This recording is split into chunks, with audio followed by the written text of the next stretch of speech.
Bitcoin a chuté hier pendant la chute des indices américains, c'est ce qu'on va voir aujourd'hui. On va faire un petit tour sur les ETF. Je vais vous remontrer un petit peu au niveau de l'order flow, l'absorption des vendeurs qui est en train de se poursuivre. Et on fera bien évidemment un petit point sur Ethereum pour voir également quels seraient les niveaux clés afin de poursuivre le rebond qu'on a initié. Avant de commencer, tu peux débloquer gratuitement en moins de 10 minutes l'accès à nos algorithmes, à ma formation complète de 30 vidéos et au VIP Discord. Le graphique que tu vois montre uniquement les performances passées, ça ne présage pas des performances futures. Dans le Discord, on publie les performances toutes les semaines. Pour obtenir tes accès gratuitement, ça se passe dans mon commentaire épinglé sous cette vidéo. Allez, c'est parti! On commence tout de suite avec la chute justement des indices américains. On est venu chercher des niveaux clés pour ceux qui regardent un petit peu les reviews macro. On avait vu potentiellement un retour sous le previous weekly low sur le Nasdaq, donc le plus bas de la semaine passée. C'est une zone qui a été déclenchée justement et c'est une zone qu'on pouvait venir prendre. Et c'est ce qui a été fait justement. Et donc cette chute du Nasdaq a causé une chute du BTC. En fait, la semaine prochaine, on pourrait s'attendre à une chute légèrement plus profonde sur les indices parce qu'en fait, le S&P 500, lui, n'est pas venu récupérer le plus bas de la semaine passée. Donc, on peut s'attendre justement la semaine prochaine à revenir sous ce plus bas, ce qui permettrait de prendre le plus bas du Nasdaq de notre semaine actuelle. Et ensuite, je pense que les indices américains vont poursuivre vers leurs ATH. Parce que quand on regarde les indices américains, on peut voir qu'on était venu récupérer le plus bas d'octobre, on est remonté tout en haut. On peut voir qu'on est venu récupérer le plus haut du mois de novembre et que maintenant, à mon avis, l'objectif, c'est de venir récupérer le sommet du mois d'octobre. Sauf si ici, on est en train de faire un futur M-top. C'est potentiel, mais à mon avis, ce n'est pas la chose la plus probable. Donc, à mon avis, on peut s'attendre au S&P 500 la semaine prochaine à venir récupérer le plus bas de cette semaine, le plus bas de cette semaine également, et donc, par la suite, venir déclencher l'ATH, ce qui permettrait au Bitcoin potentiellement de faire une chose assez similaire. Je vais vous expliquer. Et pour moi, c'est vraiment les dernières zones où le prix doit continuer d'absorber pour continuer de mettre de la pression sur les sommets. Vous pouvez le voir ici avec le FOMC, on a laissé les stops derrière nous. Donc le fait d'avoir laissé les stops derrière nous pendant le FOMC m'invite à penser qu'on y reviendra et qu'on va toujours poursuivre ce rebond. Vous connaissez mon biais principal qui est un biais de rebond. Je ne pense pas que BTC va déclencher un ATH bientôt. Je pense au contraire qu'il reviendra à un moment donné sous les 80 300 $. Parce que sur le Bitcoin Future CME, on a laissé littéralement tous les stops sous ce plus bas et je pense qu'on y reviendra. Mais pour le moment, je pense qu'on continue de rebondir ainsi et qu'ensuite, il y aura très probablement la chute qui nous ramènera sous les 80 000 $. Et donc, je ne pense pas que le rebond soit terminé. Peut-être que c'est le cas, mais je ne pense pas que ce soit le cas. Et donc, que pourrait faire BTC à mon avis? Bitcoin, quand on passe en hebdomadaire, il pourrait faire la même chose que les indices américains. Ça, c'est notre bougie hebdo actuelle. Comme vous pouvez le voir, cette bougie ici est venue prendre les stops de la bougie précédente et on a fait une impulsion haussière. Je pense qu'on peut faire exactement la même chose la semaine prochaine, c'est-à-dire venir prendre les stops de cette bougie qui va se clôturer. Donc lundi, cette bougie va ouvrir. À mon avis, on va revenir purger une dernière fois sous le plus bas de la semaine passée, donc celle-ci. Et ensuite, je pense qu'on aura l'impulsion qui va nous ramener dans le fair value gap hebdomadaire. Parce que pour moi, on a déjà travaillé énormément les zones de prix qui sont ici. Et du côté de l'order flow, et c'est ça qui me donne mon biais pour une poursuite du rebond, je vois toujours une absorption massive. Les vendeurs se font absorber massivement. Ils ont beau vendre tout ce qu'ils peuvent sur le spot, le prix ne baisse plus. Donc à mon avis, il y a du market making qui absorbe ces ordres au spot pour aller chercher des objectifs bien précis sur les produits dérivés. Je pense que c'est des ordres stop, des liquidations. On peut voir notamment sur les fundings qu'on est surtout dans des fundings négatifs et ça sur tous les bottoms à chaque fois. Donc je pense qu'il y a énormément de gens qui sont en train de shorter et ça fait justement des accumulations de short à aller déclencher un petit peu plus haut. Notamment ici, on peut voir sur les liquidations d'hyper liquides qui sont transparentes, on peut voir justement qu'on accumule la liquidation dans les 95 000 et ça potentiellement même jusqu'à 102 900 $. Alors, moi, ma cible, c'est pas nécessairement 102 900 $, la cible. Et je pense que cette zone va renvoyer le prix pas à la baisse par la suite. Je pense que ce sera la zone de fair value gap en 3 jours. Cette zone de fair value gap vectorielle. Je pense qu'elle a beaucoup de probabilité d'être comblée pour ensuite nous déclencher notre mouvement qui, à mon avis, viendra récupérer le plus bas du mois de novembre et donc les 80 000 $ sur le CME et donc les 80 000 $ également sur le marché spot. C'est cette zone. Et cette zone, elle s'étend des 101 300 $ jusqu'à 96 600 $. Je pense qu'on va revenir rééquilibrer cette zone, poursuivre notre rebond et qu'ensuite, il y aura la poursuite de la chute. Encore une fois, je peux me tromper. Pour l'instant, c'est plus le biais que j'ai. Je ne vois pas vraiment de signe de force pour l'instant sur ce rebond. C'est pour ça que je ne parle que d'un simple rebond. Et c'est pour ça que j'explique justement que ça ne m'étonnerait pas que cette semaine, on attende de former le plus bas. Alors sur le CME, c'est déjà formé parce que le week-end, ça cote pas. Hein. Le marché est fermé actuellement. Du coup, on a déjà notre plus bas.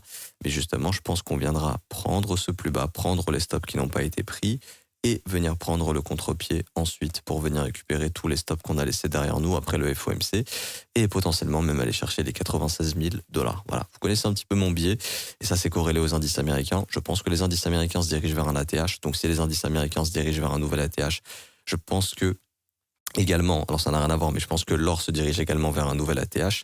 Le dollar index a fait une pattern assez baissière, le breaker bearish. Donc ça m'invite à penser que la réintégration de ce range avec ce breaker va nous ramener à revenir distribuer sous le bas du range. Donc ça me laisse penser qu'il y a encore de la marge de progression pour les assets à risque, dont Bitcoin qui pourrait faire un rebond plus important. Et quand je vois le S&P 500 qui n'est pas venu chercher son plus bas, je m'attends en début de semaine prochaine à ce qu'on vienne le chercher, qu'on réagisse bien et ensuite qu'on se dirige vers l'ATH. Et je pense que Bitcoin va se corréler à ce mouvement. Donc tout simplement, si on passe en horaire, si je peux vous corréler un petit peu les deux mouvements, ici, on pourrait voir le SP500 qui va récupérer son plus bas qui n'a pas été atteint. Une fois qu'il l'a récupéré, je pense qu'il se redirigera vers ses sommets et je pense que Bitcoin pourrait faire exactement la même chose. En tout cas, pour l'instant, je spécule sur ça. Invalidation de cette hypothèse. Si le prix défonce le plus bas de la semaine passée et qu'il s'installe en dessous, bon bah là, il y a plus de chances de se diriger vers les plus bas qu'on avait laissés, sous les 83 000, sous les 80 000 directement, et ça indiquerait que le rebond est terminé. Mais voilà, pour moi, quand il y a un plus bas hebdomadaire qui nous attend très très proche de la semaine pro, ça m'invite à penser que le prix va le déclencher pour faire une continuation. Pour l'instant, du côté des ETF, toujours pas de demande. C'est pour ça que je parle d'un simple rebond. Il n'y a plus de demande. On voit clairement que les inflows se sont écrasés. C'est exactement la même chose du côté d'Ethereum. Juste la chose qu'on voit, c'est que ça vend énormément sur le spot, mais que ça absorbe. Donc mon hypothèse, comme je le disais, c'est l'absorption, à mon avis, de market making qui a pour objectif d'aller chercher des niveaux bien précis sur les produits dérivés. Et donc, tu as juste à absorber sur le spot les vendeurs. Et une fois que tu veux aller déclencher les shorts sur les produits dérivés, tu pousses un petit peu le prix sur le spot.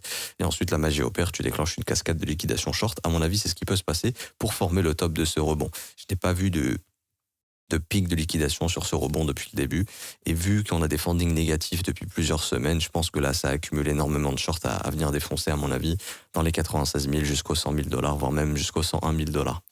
Pour venir sur Ethereum, juste ici, c'est plutôt similaire. Il travaille toujours la même zone.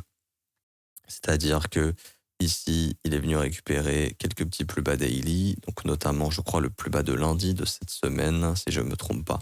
Donc il s'est fait rejeter, il s'est fait rejeter ici dans sa zone de FVG daily. Tout à fait normal, c'est une zone où on pouvait se faire rejeter ou consolider. Par contre, il y a un signal un peu plus dangereux sur Ethereum, c'est la perte ici de ce fair value gap haussier. C'est ce fair value gap qui est venu livrer les stops et le fait qu'on l'ait cassé, ça c'est pas super positif, faut bien le comprendre. Donc c'est ce qu'on appelle un IFVG ici en l'occurrence. Et ça va opérer une résistance, ok. Et donc l'idée c'est de se dire que le prix doit repasser cette zone pour faire de la continuation haussière. Maintenant, c'est rien de très grave. Je veux dire, la dynamique elle est intacte. C'est une dynamique baissière moyen terme, mais c'est une dynamique haussière court terme, c'est-à-dire que on est toujours dans ce mouvement creux, sommet, creux ascendant, sommet ascendant, creux ascendant, sommet ascendant, creux ascendant. Donc théoriquement, on peut toujours très bien faire un creux ascendant ici et poursuivre un rebond plus profond si Bitcoin fait de même. On va localiser la même chose, c'est-à-dire que je vais localiser le plus bas de la semaine actuelle sur ETH et du coup, je le note déjà, mais c'est pas encore le cas, mais lundi, ça deviendra le plus bas de la semaine passée, parce qu'on commencera une nouvelle semaine. Et du coup, à mon avis, alors on n'a pas pris le plus bas de lundi. Donc à mon avis, pareil, semaine prochaine, je m'attends à ce que ETH revienne sous les 3038 $. Je vais, mettre ça partout, comme ceci. Donc je m'attends à ce qu'on vienne récupérer cette zone, et ensuite, une fois que c'est fait, si ça réagit bien, pour moi, ça sera le move qui nous ramènera sur un nouveau sommet au-dessus des 3450 $ et potentiellement faire un rebond plus important dans les 3500 avec le premier arrêt de toute cette chute, voire potentiellement les 3655 $, cette zone de fair value gap qu'on a laissée ici en daily, qui, à mon avis, pourrait être comblée. Ça dépend en fait de la force du rebond de BTC. La semaine prochaine, il y a des news importantes. Mardi, on a le NFP aux États-Unis avec le taux de chômage qui, pour l'instant, devrait augmenter d'après ce que price le marché. Et jeudi, c'est la data la plus importante, le CPI, Core CPI, et on a également la banque japonaise qui va augmenter ses taux, mais ça c'est déjà très très très probablement pricé. Donc j'ai envie de vous dire, c'est surtout le CPI et le NFP, le taux de chômage, les datas importantes pour la semaine prochaine. À noter que l'inflation continue de progresser ici. Donc dans ces prochains mois, tout ce qui est Core CPI, CPI vont montrer une inflation persistante. Et ça, il faudra prendre compte de cette information. Pourquoi ? Parce que si dans 2-3 mois, les CPI sont hauts, la Fed sera peut-être bloquée pour baisser les taux d'intérêt et c'est peut-être justement ce qui ira déclencher cette fameuse prise de stop sous les 80 000 $ sur le Bitcoin dont je parle. Donc ça à prendre en compte. Voilà. Maintenant, du côté d'Ethereum, il n'y a pas d'inversion dans la dynamique du prix. Ici, il y a un order block qui s'est formé. Donc ça, c'est hyper important d'en prendre compte. On est en décembre, donc ouais, je pense que courant janvier, par exemple, si ce scénario se valide, de prise de stop ici et des réactions, je pense que potentiellement, ce serait pas déconnant que ça soit le sommet de décembre ou qu'il soit légèrement plus haut, que début 2026 vienne prendre le sommet de décembre et qu'ensuite il y ait potentiellement un autre reversal. Ça ne m'étonnerait pas du tout que ça se passe comme ça, mais ça encore une fois c'est basé sur des concepts un peu farfelus. Peut-être que j'expliquerai dans des vidéos un jour, mais là ça me prendrait trop de temps de les expliquer. Mais voilà. Donc Bitcoin et Ethereum doivent réagir sous les plus bas de la semaine passée puisque le Nasdaq et le S&P 500 sont proches de ces plus bas ou l'ont déjà pris, notamment pour le Nasdaq.